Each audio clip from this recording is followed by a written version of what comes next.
yard or in some type of gymnasium. I was able to pilot this completely just using FPV, and it's 2-stick controls. So you have lateral movement as well as gimbal movement. You can see some of the gimbal movement here. It's all analog, super smooth. I was shocked just turning this on the slowest, most basic speed, how responsive it was, because it's running these brushless motors and the speed controllers from all the years of experience that DJI has developing those technologies on their drones. All of that is inherited onto this RoboMaster S1. So very, very satisfying driving experience with the app or an optional control pad accessory and driving via FPV. In fact, I had to use the same type of mental gymnastics. I had to look at FPV and not look at the vehicle because I have this running around the room and going all different types of orientations. Now above, it has these wheels. These are called mechanism. This is called the mechanism chassis, and essentially allows it to shift left, right. So it has omnidirectional movements thanks to these mechanism wheels. It's a very, very robust robot. So it's durable. It's built to last. It has a 4-wheel drive, and then sitting on top of this main frame, you have this direct-driven gimbal. And what direct-driven gimbal means is, as I turn it, it's going to turn with it. You see what I mean? Nice. All right. In total, there are 31 sensors on the S1, but 6 of them are on its intelligent armor. Can you go around a little bit? So this is an intelligent sensor here, any of the lights. So this is actually a pressure sensor. So if you're in battle mode and you're using the gel beads, this will actually detect the impact. While this is actually a light meter. And what that does is it picks up this infrared beam, which is used in battle mode.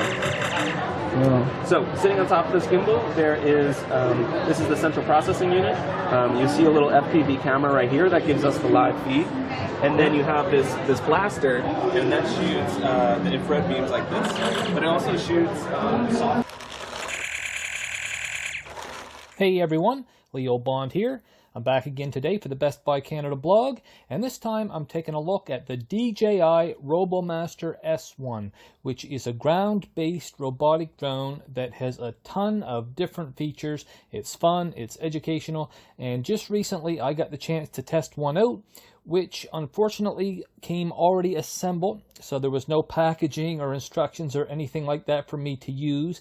And so I guess I did kind of miss out on the fun of actually getting to put this thing together, and that is really one of the initial play patterns for this. But and cool mechanism tires that allow it to drive completely sideways, basically using 4-wheel drive omnidirectional movement. So it has tremendous maneuverability for things like avoiding obstacles and pretty much getting into and out of any kind of a tight jam. So that's really neat right off the bat, and it's around right there on your smartphone screen via the RoboMaster app. And of course the app also gives you just complete control over the drone, along with allowing you to see everything that the can and that you can see up on the front there. And there's 2 different ways that it can fire. One is through an infrared laser beam, so it's kind of like a game of laser tag using the drones. And the other is, I guess you'd call it airsoft, but it also teaches physics and computer programming, meaning that you can actually program it to do different things, make different moves and whatnot. Supposedly it has 46 different programmable components and 6 programmable AI modes. These include people recognition, vision marker recognition, clapping recognition, gesture recognition, and other S1 robot recognition, as well as line recognition. And with that one, you can basically put blue tape on the ground and kind of outline a path for it that it is then able to follow. Now,